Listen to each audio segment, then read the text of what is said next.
The next session is called Uncovering Real Impact. It's a fireside chat with carbon project developers. And I would like to introduce the moderator, Maria Eugenia Filmanovic. She's a co-founder of Abatable. Hello, everyone. Thank you for joining this session at Innovation Zero. We're really delighted to be here speaking to a lot of you. Most of you are either policymaker, businesses, or financial professionals. So really appreciated you coming and learning more about the carbon markets, which is certainly an interesting topic. And a lot of you might have seen some of the news lately on talking about the integrity issues that the carbon market have, as well as a lot of the innovation that the carbon markets can play a role in, and especially delighted to be joined today on a panel with two fantastic carbon removal technology companies that are participant in this market.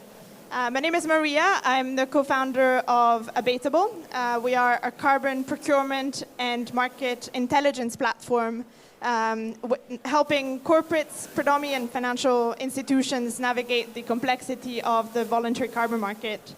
And I'm joined today by Simon Manley, Head of Carbon at Undo, leading organization in the enhanced rock weathering space, and Steve Kelly from 1.5 with a JV between two organizations, one being Occidental Petroleum and the other one being Carbon Engineering, a leading technology firms in the direct air capture storage space. Thank you both for joining. And without further ado, I'll turn to the speaker. The format for today is for both of them to kind of present a little bit more about their company and predominantly touching on how the role of carbon markets can really enable their business in reaching scale and getting us in a journey towards net zero faster. And I'll turn it over to Simon then to kind of walk us through what is enhanced rock weathering. How would you explain that? Thank you very much indeed. Can everyone?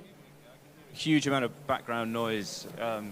Yeah, you can hear me? Okay, fine. So Undo, we're a UK-based project developer specializing in enhanced rock weathering as a means of removing carbon dioxide from the atmosphere. If I was to describe how enhanced rock weathering works, well, basically it's a reaction between rainwater, carbon dioxide, and certain types of rock. So as rain falls through the air, it picks up carbon dioxide to form a mild acid. And when that rain hits certain types of rocks, silicate rocks, a chemical reaction is enabled. The rock begins to dissolve, releasing calcium and magnesium. And the carbon dioxide that was in the rainwater is formed into a bicarbonate, therefore becoming a lot more stable.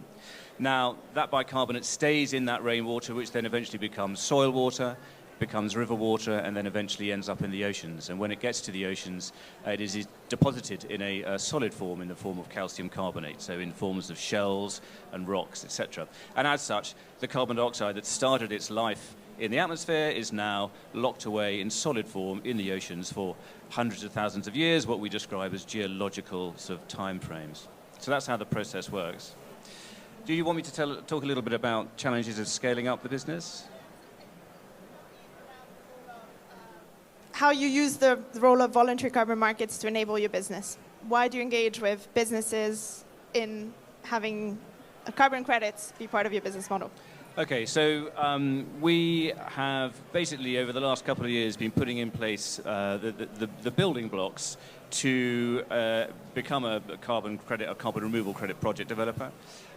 We have had to develop a methodology, so using publicly available science for the quantification of carbon removal from enhanced rock weathering baked into a methodology which is conformant with all of the main carbon standards. Secondly, we've had to invest a huge amount into the science. If anybody's done any homework in this area, they'll know that MRV is a challenge for enhanced rock weathering. So we've invested a huge amount into that, using the most up-to-date approaches to put that into our methodology. And then we also have a fantastic operations team who have been building a global supply chain for the rollout of operations across the world to meet our objective of scaling up to enable the removal of 1 million tons of CO2 from the atmosphere by the end of 2024. And so all of those building blocks are currently in place in order for us to generate carbon credits, which we are selling on the voluntary carbon market. And without that carbon revenue, then none of our projects are financially viable. That's fantastic. And that's what a lot of people refer to additionality, right? The role of carbon credits in enabling a business and making sure that there's an activity that happens that actually removes the CO2. There's lots of different flavors to additionality, but the most important one is financial. And you need to prove that without the carbon revenue, your project would not be viable. Fantastic, and that's a really key important message for businesses to really engage in this market today, making sure this happens. Over to you, Steve, to talk us a little bit more about 1.5 and how you're commercializing some of the technologies linked to direct air capture and the role of carbon offsets for them. So thank you, Maria, and thank you to Abatable for the opportunity to speak here today. And good morning to everybody. 1.5 is a wholly owned subsidiary of Oxy's Low Carbon Ventures division. It's an integrated CCUS platform. We think about our offering in three parts. We have a substantial CO2 sequestration business in the United States. So we've set up, so far, we have 5 major CO2 sequestration hubs along the Texas and Louisiana Gulf Coast, where we'll be serving point source capture. We're building relationships with emitters, taking point source captured CO2, transporting it and bringing it to saline aquifers along the Gulf Coast there, providing the environmental attributes that those emitters need to be able to demonstrate that they're abating their emissions. So that's the first part of our business. Then we have our direct air capture business. We are partners with Carbon Engineering, which is a Canadian company. They've actually been removing carbon dioxide from the atmosphere since 2015 at pilot scale. And when we set our Low Carbon Ventures division up, we were looking for technologies through the full carbon dioxide value chain. Why? Because our parent company has 5 decades of experience of separating, transporting, and injecting CO2 into reservoirs. So it's a clear skill set that we could bring. Rather than adapting and becoming a renewables provider, we could focus on the carbon management space and address that side of the net zero equation. So we looked at direct air capture technologies that were available, and we selected Carbon Engineering's because we believe that it's the most scalable and the most likely to be able to have the costs brought down to the level that's needed for getting this to being a commodity in the long term. It's a liquid-based process. It's very quick chemistry. We are bringing very large volumes of air into air contactors that are actually repurposed forced draft cooling towers. And instead of contacting the air with water, we're contacting with potassium hydroxide. Potassium hydroxide is alkaline, CO2 in the atmosphere is acidic, they react, they form potassium carbonate, and the rest of the process is a process of, first of all, transferring the carbonate onto calcium by reacting it with calcium hydroxide. We get calcium carbonate pellets, which we then calcine, and we take the pure CO2 stream from the top of the calciner and take that off to be injected into a reservoir for storage. So it's very simple chemistry, but there's a lot of know-how behind it. And what we're engaged in now is, I say, we 1.5 is the worldwide deployment partner for this technology. So they've developed the technology at pilot scale. Our task now is to take that and scale it up to megaton scale, so that we can actually build at climate relevant scale that will help meet the removals targets that are needed to get to net zero. We've actually broken ground on the first megaton scale plant. We began construction late last year. We've just had the groundbreaking ceremony in Texas. That's going to be a first train of a megaton plant, 500,000 tons per annum of CO2 removal, and that will be fully operational by mid-2025. So that's very briefly, that's what we're doing in the direct air capture Well, first space. of all, congratulations on breaking a key milestone. I know these are are important not only for you guys as a company, but certainly for the ecosystem as a whole. And one sort of follow-up question there, Simon, perhaps is, can you really explain why you need to engage in the voluntary carbon market with businesses today to make this whole happen? Yeah, so as I say, our focus is on in scaling. So we're taking a technology that we know works at pilot scale, and the task for this first-of-a-kind plant that we're building in Texas is to demonstrate that it works at scale as well, with all of the parallel operations and so on that are different from either lab scale or pilot scale. So that's the first thing. And on the sequestration side, I think we're well on top of that. We understand how the molecule behaves in reservoir rock, how it behaves in terms of solution and mineralization in the subsurface. So we're taking care of the technological risk. The risk that we have is the demand side. So it's really important.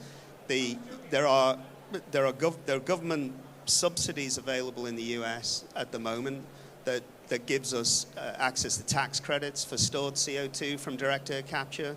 And that comes to something like $180 a ton. Our cost of capture in these first-of-a-kind plants is something in the region of $400 to $500 a ton. So there's a gap there to close, and that gap can only really be closed by the voluntary market at the moment. So the voluntary market is key to taking away the demand-side risk. We have made great progress on that. We've announced a number of deals to sell credits into the voluntary market. But that's that's the revenue stack that we need to be able to build these first few plants. And once we can demonstrate that there's that pipeline of buyers coming in, then the proliferation of these plants that is needed. And we've announced plans to build 100 of these megaton scale plants by 2035. That still only gets to a small fraction of the removals that are needed to get to net zero by 2050. But it's a big, ambitious plan. To get there, it needs to be financeable. For it to be financeable, it needs to have a revenue stream that's assured. Yeah, and we're talking a lot about kind of scale and higher cost, and kind of where the voluntary carbon market can plug a hole is really where there's a gap where policy is playing, right? Where policy subsidies have been helpful, but not sufficient for that cost to be really driven down. And when we talk about scale, it's kind of an interesting take from your perspective. You got involved in a really large energy group that has a lot of expertise and a lot of capabilities in operating these assets, and they're just using their expertise for this use, which is really interesting. Back to you, Simon. More a question around some of the conversation we have with buyers. A lot of them certainly approach you for the removal component, but certainly what I've appreciated about the enhanced rock weathering process you have in place is that there's actually a lot of other co-benefits of your approach. Can you tell us a bit more about that? Yeah, sure. So one of the characteristics of enhanced rock weathering is it shares the same durability, or it locks up carbon dioxide from the atmosphere in the same sort of time frames as so-called engineered solutions, so DAC, for example, and BECCS as well. However, what differentiates it from those engineered solutions is that it also delivers incredibly important co-benefits. Now, those co-benefits mainly center around improving soil health. So as that rock dissolves in the process I described earlier on, it releases macro and micronutrients into the soil: magnesium, calcium, phosphorus, potassium. And all of those things feed the plants, ultimately improving plant health and then hopefully plant productivity as well. So if you were to look at those benefits through the lens of the SDGs, for example, I think it was the UNFCCC only this week highlighted that enhanced rock weathering delivers on SDGs 2, 14, 15, I think it is. So that would be zero hunger, looking after the land, looking after the water, and then of course 13, which is climate action. So it's a high durability project type which delivers incredibly important co-benefits, which again can be categorized through the delivery of the SDGs. And that's what's proving incredibly attractive to buyers. Absolutely. And can you comment a little bit more about price points of some of these solutions, and perhaps have you engaged with policy in a similar way as 1.5 has, or what is kind of the conversation there from your perspective? We're mainly operating in the UK at the moment. We're expanding into other geographies around the world. But in the UK, there is no government support for enhanced rock weathering at the moment. We haven't quite got over the line. DAX and BEC seem to be the poster boys of this particular sort of space at the moment, unfortunately. And so in the absence of that support, of course, we have a price point, we have a cost stack, and we're extremely transparent with our customers around sort of what makes that up. It tends to be, it's the rock, it's the haulage, and it's the spreading, and then it's the cost of the MRV on top of that. And so we're extremely transparent about sort of what constitutes that cost stack. Obviously, as we get bigger and we drive economies of scale into the business, then each of those components will come down, and that will be reflected in the pricing.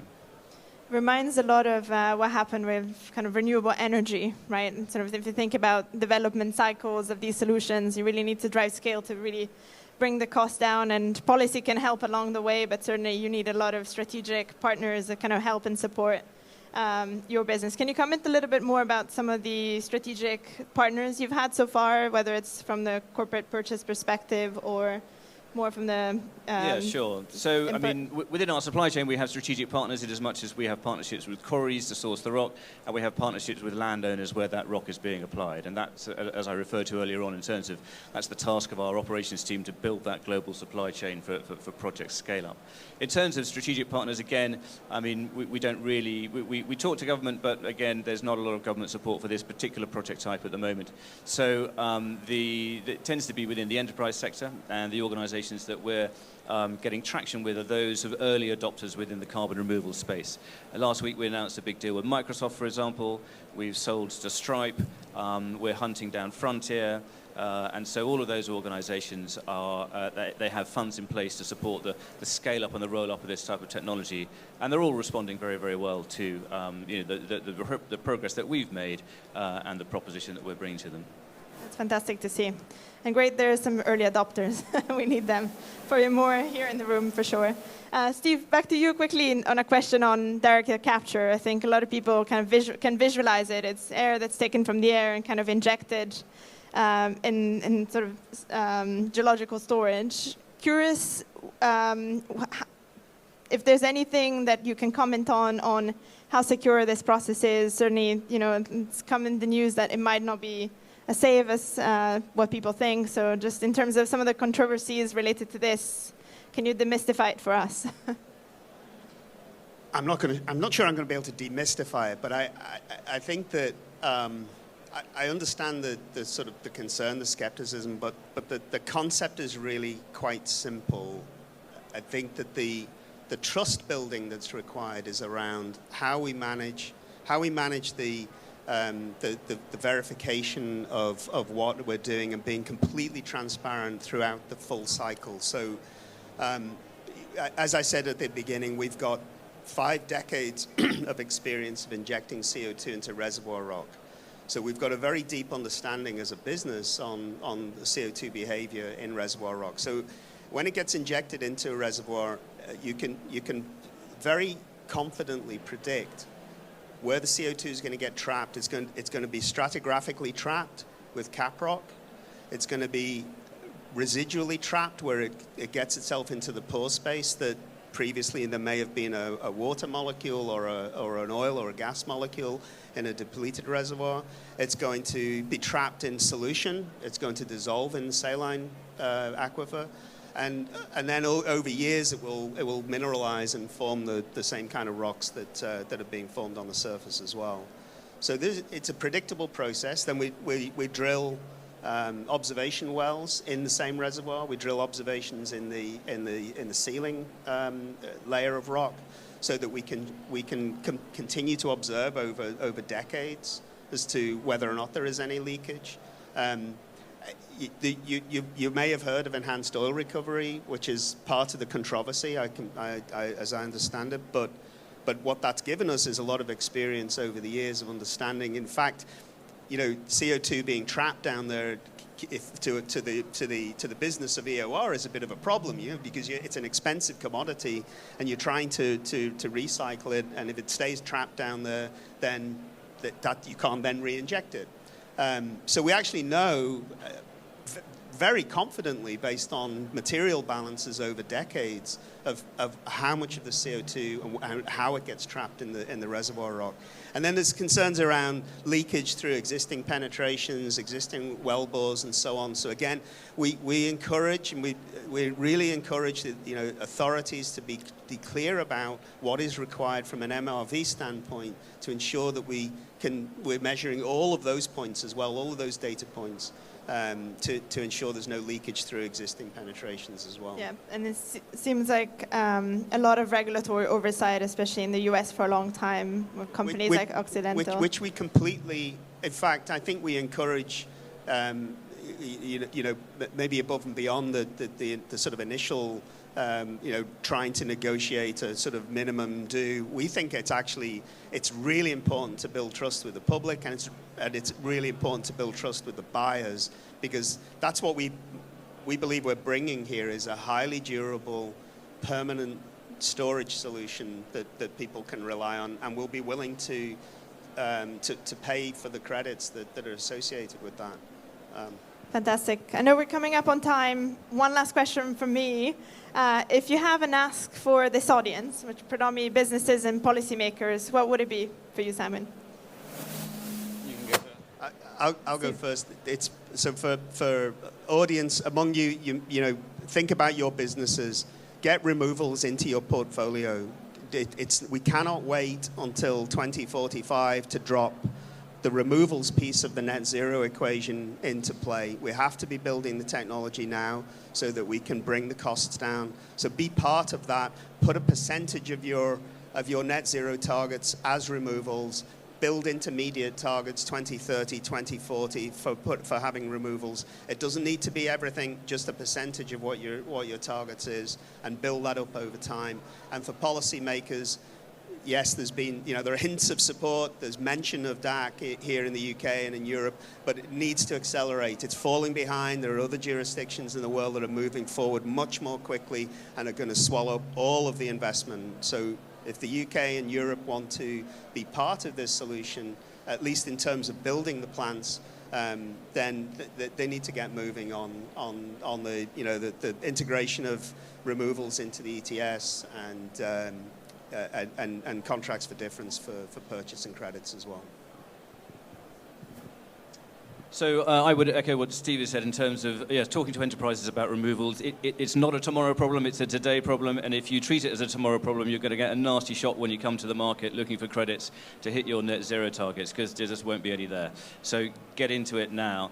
From an undo perspective, we're also developing carbon propositions around through different certification pathways to allow for an insetting play, which means that we can play in the decarbonisation space as well as the offsetting space. So please come and talk to us about that. And in terms of, yes, of course, the policymakers, then please don't. It's just way too early to pick winners, and so you need to get fully engaged with all of the different project types that are delivering real carbon removals now and are able to scale, and enhanced rock weathering is certainly one of those. So please pay attention and, again, come and talk to us.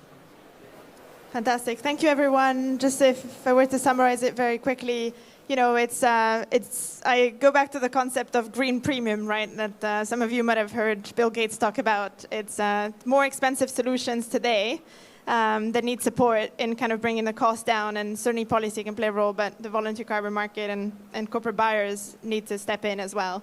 Thank you so much. If you want to learn more about Undo 1.5, we'll probably be gathering at the Abatable stand at G30 just at the end of this corridor, so really appreciate it. We have time for questions? Great. Maybe we can take one then.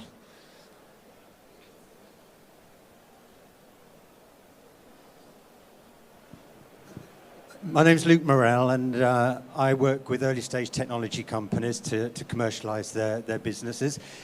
So to make sure I've understood this correctly, your business model is to sell carbon credits, correct? Okay. What is the gap between the price that people are prepared to pay today and the price that you need to finance your business? And the second question is, if I want to buy those carbon credits, do I have to today, or can I wait from a legislative point of view? And can you offer me any share of the business, or are you just selling carbon credits? So maybe 3 questions there. Thank you. If you want an equity stake, speak to my CFO. If you want carbon credits, you should buy them now, not later. And I'm afraid I forgot the first question. What was it again?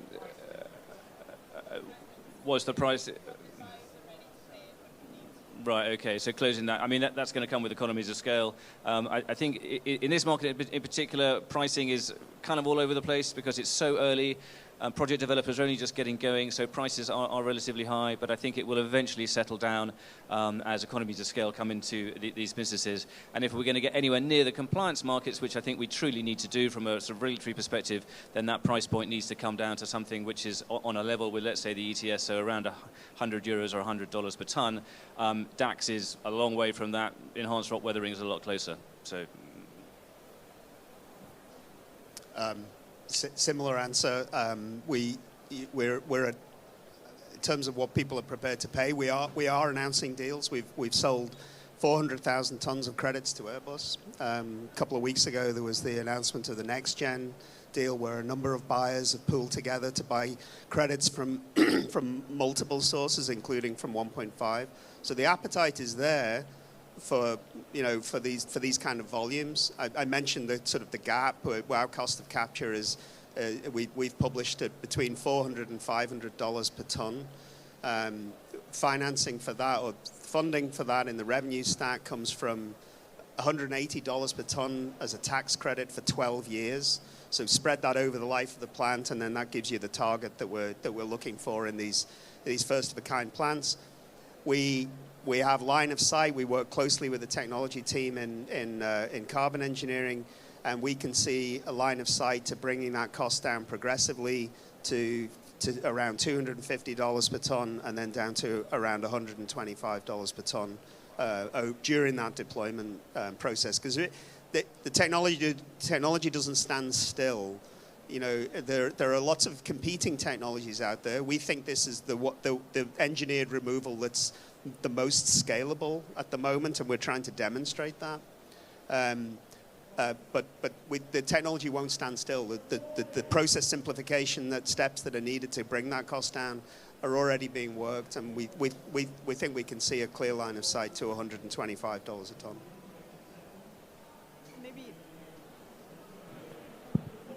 All good. Thank you. Really appreciate it. We'll wrap it up here.